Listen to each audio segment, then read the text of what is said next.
¿Qué simboliza la entrega al Señor Jesús del libro con 7 sellos? ¿Por qué los seres vivientes y los 24 ancianos se postran ante Cristo Jesús? ¿Interceden los ángeles ante Dios por los seres humanos? ¿Debe usarse incienso en la liturgia del culto cristiano?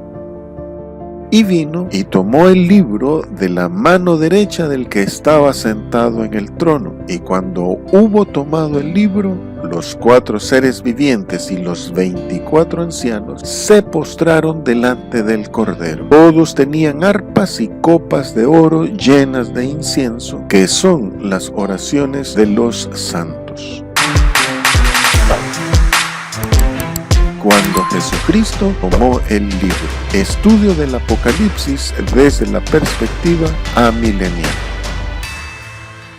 Tomó el libro. El Hijo del Hombre, Jesucristo, el Hijo de Dios, de pie en medio del trono, ha sido presentado como un corderito inmolado, vencedor del pecado y de la muerte. Ahora, por cuanto ha vencido, mediante la entrega del libro sellado con 7 sellos, el anciano de días, Dios el Padre, le otorga al Hijo del Hombre todo poder y dominio, toda gloria y majestad, y un reino eterno que nunca será destruido. Este libro sellado con 7 sellos es símbolo de la toma de las riendas, tanto del poder como de la historia humana y de su capacidad de juzgar a todas las naciones. Cristo Jesús es el único capaz de ejecutar las sentencias escritas en el libro y es el único digno de tomarlo de la misma mano de Dios Padre. La doxología expresada por los seres vivientes, los 24 ancianos, los millones de ángeles y de todo lo creado, explican por qué el Señor es digno de ser el juez de toda la tierra. ¿Por qué es digno de tomar el poder y la honra? Porque fue inmolado y con su sangre ha redimido para Dios a muchos de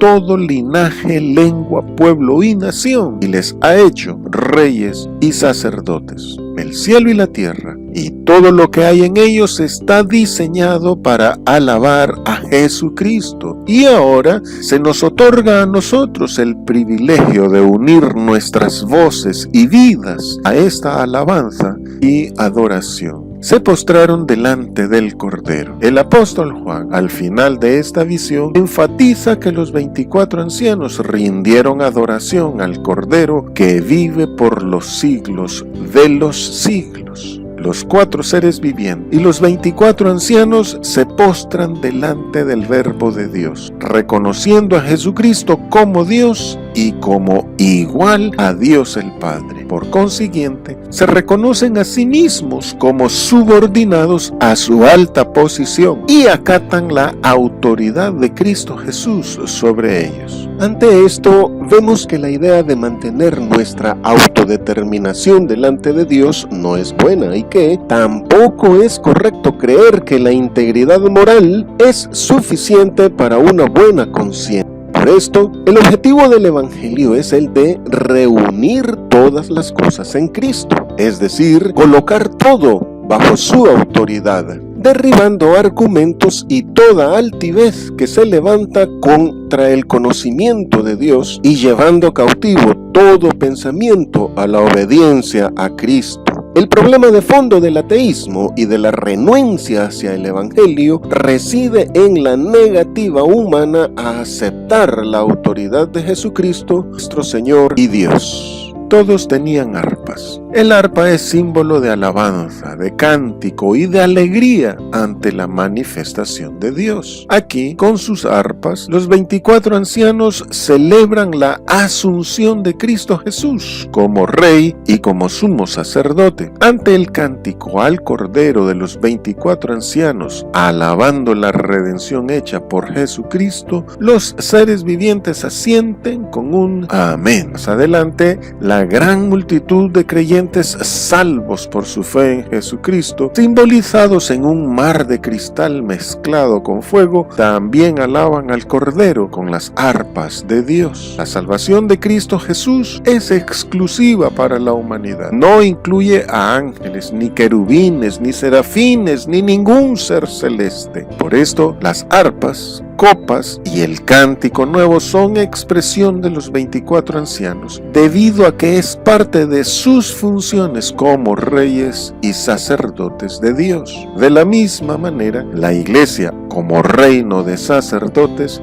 aquí y al inicio del juicio de las copas, con arpas entonan el cántico nuevo de los redimidos y el himno de victoria, alabando al Cordero. Copas de oro con incienso. Al mencionar las copas de oro con incienso, el apóstol Juan inmediatamente indica que el incienso recogido en las copas es símbolo de las oraciones de los santos. En Israel, durante el sacrificio diario, cuando el sacerdote ofrecía el incienso, el pueblo oraba afuera. De esta manera, símbolo y significado se juntaban. Por esto, las oraciones de los santos son un olor agradable, un perfume para Dios, indicándose así la complacencia del Señor ante la oración de los suyos. Tal y como el incienso era quemado como ofrenda cada día y cada noche, así los escogidos clamamos a Dios día y noche. Más adelante, estas mismas copas, llenas del clamor de la iglesia, son las que se derraman en juicio sobre los marcados por la bestia como respuesta a la oración de los creyentes.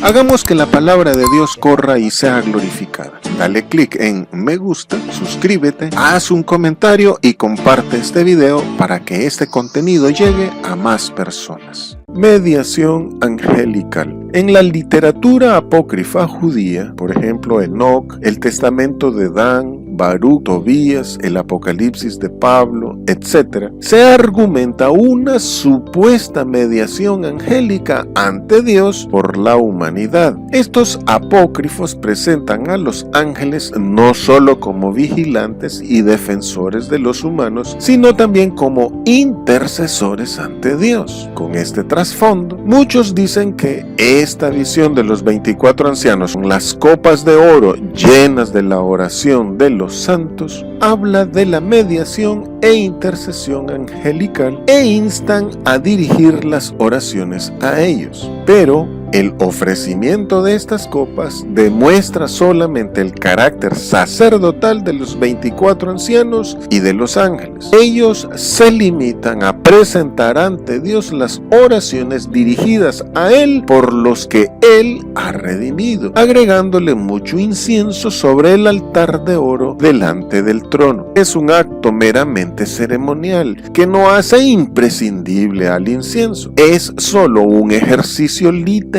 en la Biblia que une el símbolo con su significado para ampliar y mejorar nuestra comprensión sobre la importancia de la oración y el beneplácito de Dios por ella. Creer en la mediación angelical es una grave equivocación. En la antigüedad, como método equivocado de evangelismo, muchos obispos convirtieron a los dioses de las gentes en ángeles, por lo que la gente común, por dirigir sus oraciones a los supuestos ángeles, realmente estaban rindiendo culto a los demonios detrás de las imágenes de los dioses falsos, ahora revestidos como ángeles. Por esto, el Apocalipsis puntualiza que los ángeles no son más que siervos de Dios y que Dios es el único que debe ser adorado. Pero si bien es cierto que los ángeles actúan en favor de los salvos, no debemos olvidar que la Biblia establece que los ojos de Dios mismo están abiertos y atentos sus oídos a la oración de los suyos,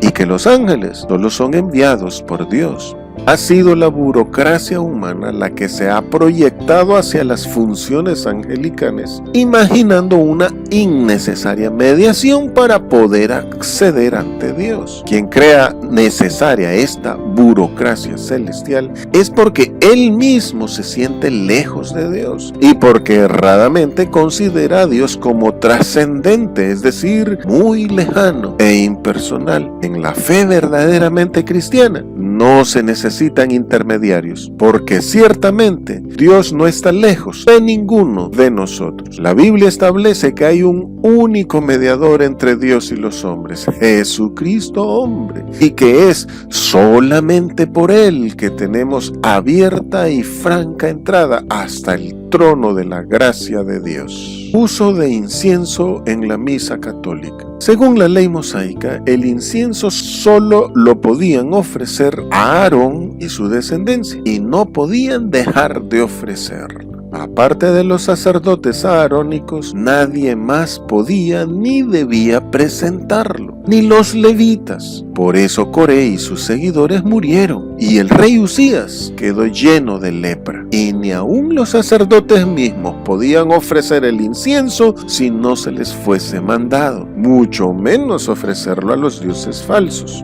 Tampoco podían ofrecérselo a sí mismos. Incluso si el incienso era ofrecido por un sacerdote indigno, Dios lo rechazaba. Hoy, la oración simbolizada en el incienso es imprescindible que cada creyente como sacerdote la realice ofreciéndola a Dios. Pero cada creyente como sacerdote, al orar, debe cumplir los mismos requisitos morales y espirituales de los sacerdotes aarónicos del antiguo Israel. Así, si un cristiano está en pecado y ora sin arrepentirse de su prevaricación, su oración es abominación ante Dios y él la rechaza. El pecado no confesado bloquea la comunión con Dios. Solo cuando hay arrepentimiento sincero, Dios restaura la relación con el creyente. El incienso también representa el amor entre los cristianos. El apóstol Pablo especifica que la demostración del amor entre los creyentes es ofrenda y sacrificio a Dios en olor fragante, un sacrificio acepto.